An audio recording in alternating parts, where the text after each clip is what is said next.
নমস্কার বন্ধুরা, দেখো আমি চলে এলাম আরও একটা রেসিপি নিয়ে। এই দেখো, এই যে পাকা লঙ্কাগুলো আছে না, এই পাকা লঙ্কাগুলো দিয়ে আচার বানাবো। তাই এতে কি কি মশলা দেবো সেটাও তোমাদের সঙ্গে শেয়ার করব। আর বেশি কোনো লাগবে না। এটা আমি বেছে ধুয়ে রেখে দিয়েছি। দেখো, তাও কটা পচে গেছে, যেগুলো পচে গেছে সেগুলো ফেলে দেবো। তার মধ্যে এর মধ্যে তো ভালোগুলো বেছে নিয়ে আমি লঙ্কার আচার বানাবো। তা সঙ্গে থাকো, দেখতে থাকো। এটা আমি লঙ্কাগুলো কেটে নিয়ে আসছি। আমি বন্ধুরা দেখো, লঙ্কাগুলো সব কেটে নিয়েছি, গোল গোল করে কেটে নিয়েছি। তোমাদের খুশি মতন তোমরা কেটে নিতে পারো, এইভাবে বানিয়ে দেখতে পারো। আশা করি তোমাদের খুব ভালোই লাগবে। আর এই দেখো, হাতটা দেখো, দেখেছো কেটে নিয়েছি, লাল হয়ে গেছে। এবার বন্ধুরা, এবারে হাতটা ভালো করে সাবান দিয়ে আগে করবো। তোমরাও কিন্তু লঙ্কা কেটে ভালো করে হাতটা ধুয়ে নিয়ে তারপরে করবে, কেননা এই লঙ্কার হাত যেখানে লাগবে সেখানে প্রচণ্ড পরিমাণে জ্বালা করবে। সেটা সবাই জানো। তাও আমি বলে দিলাম যে লঙ্কা কেটে ভালো করে হাতটা ধুয়ে তারপরে করবে। আর এই দেখো, আচার বানানোর জন্য একটা আম নিয়ে নিয়েছি। তা আগে আমি হাতটা ধুয়ে আসি, তারপরে এসে তোমাদের দেখাচ্ছি কি কি মশলা লাগবে।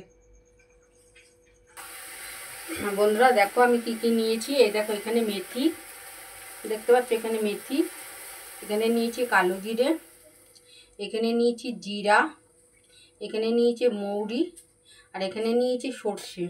তাই এগুলো সব আমি, কোনো রোদ্দুরে দেওয়ার ঝামেলা নেই, কোনো নেই। আমি এটা সব গরম করে ভেজে নেব। এই দেখো, কড়া বসিয়েও দিয়েছি। এগুলো আমি সব কড়াতে আমি দিয়ে দিচ্ছি এক এক করে।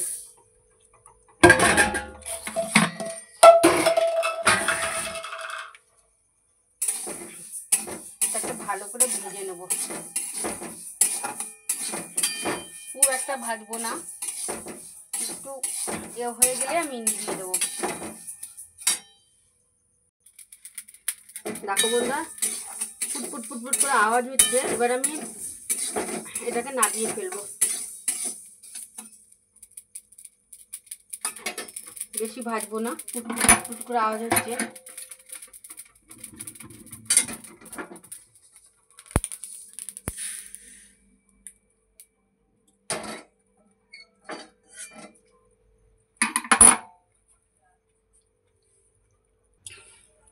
এবার এই কড়াতে আমি তেল দিয়ে দেবো। এই দেখো, খুব একটা বেশি তেল না, এই তেলটা আমি গরম করতে দেবো।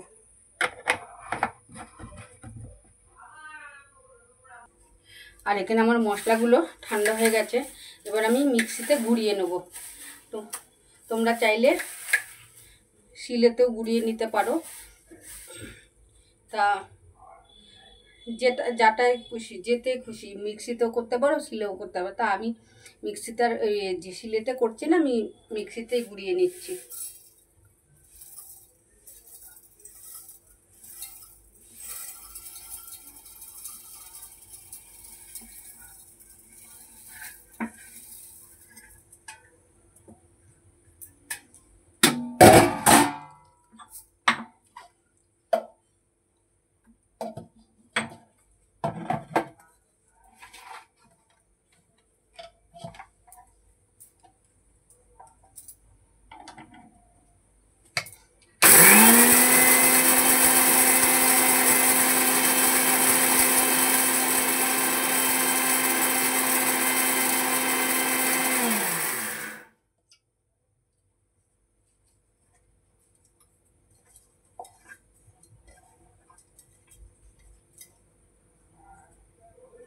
খুব মিহি করবো না, অল্প মিহি করবো।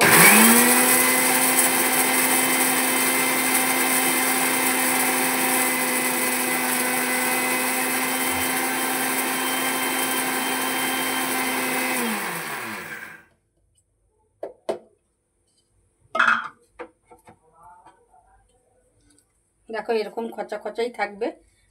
খুব একদম পিনও করব না। এদিকে তেলটা গরম হয়ে গেলে ঠান্ডা করে নেব। বন্ধুরা দেখো, তেলটা আমি পাখার তলে ঠান্ডা করতে দিয়েছি। আর এই দেখো, এবার আমটাকে আমি কেটে নেব। আমটাকে কেটে নিয়েছি, খোলা ছাড়িয়ে নিয়েছি। এবার এটার মধ্যে ঘষে নেব।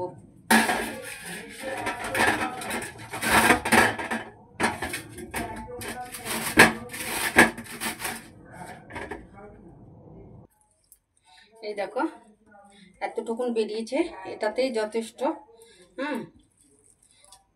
আর এদিকে দেখি আমার তেলটা ঠান্ডা হয়ে গেল কিনা। এবার এই লঙ্কার মধ্যে আমি দিয়ে দেবো।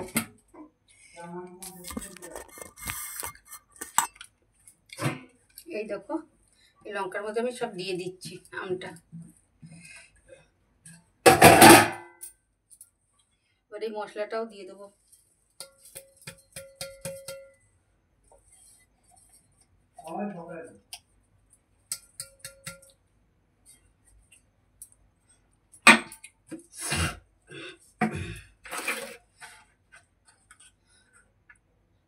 সামান্য হলুদ দিয়ে দিচ্ছি।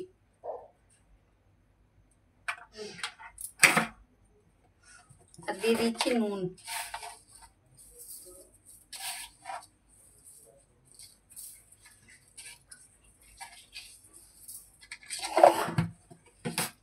আর সামান্য একটু চিনি দিচ্ছি।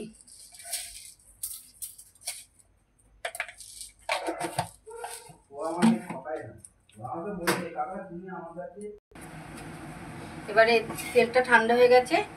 এবার অল্প অল্প তেল দিয়ে, তেলটা আমি বেশি একটু করেছি, মানে গরম করেছি। তা তোমাদের পরিমাণ মতন তেলটা দেবে।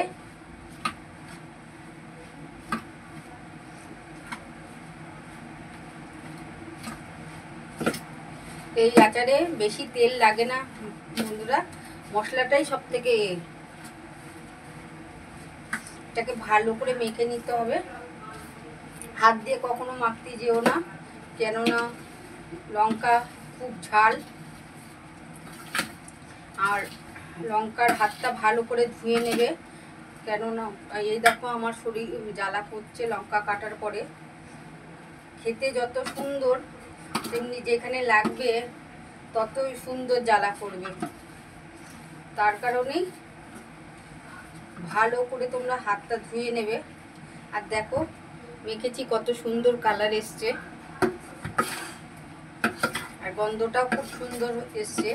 এটা 12 মাস লঙ্কাটা রেখে দিলে কিচ্ছু হবে না, শুধু মাঝে মাঝে। এখন তো তোমাকে রোদ্দুরে দিতেই হবে, কারণ এখন 2-3 দিন ভালো করে রোদ খাওয়ালে। এবার তুমি রেখে দাও, ফ্রিজে না রাখলে হবে, বাইরে রাখলেও তোমার কিচ্ছু হবে না।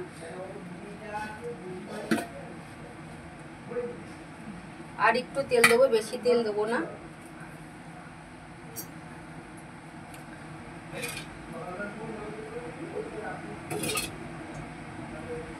আর দেবো না তেল। এবার ভালো করে মেখে নিয়ে কৌটোতে ভরে দেবো।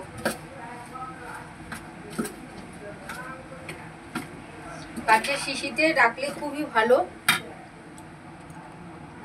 বন্ধুরা। কিন্তু আমার তো কাঁচের শিশি নেই, আমার তো শুধু আচার করি আর করি।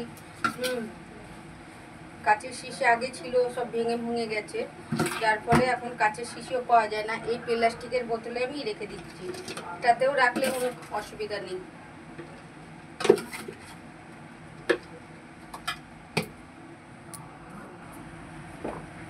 দেখো কত সুন্দর লাগছে, দেখতে পাচ্ছ? খুব সুন্দর লাগছে, একদম লাল আর খুব সুন্দর গন্ধ। তা বন্ধুরা, এই রেসিপিটা যদি তোমাদের ভালো লাগে অবশ্যই লাইক সাবস্ক্রাইব করে আমার পাশে থেকো, যাতে আরও নতুন নতুন তোমাদের রেসিপি দেখাতে পারি। তা টাটা, নেক্সট রেসিপি নিয়ে ততক্ষণ তোমরা সুস্থ থেকো, ভালো থেকো।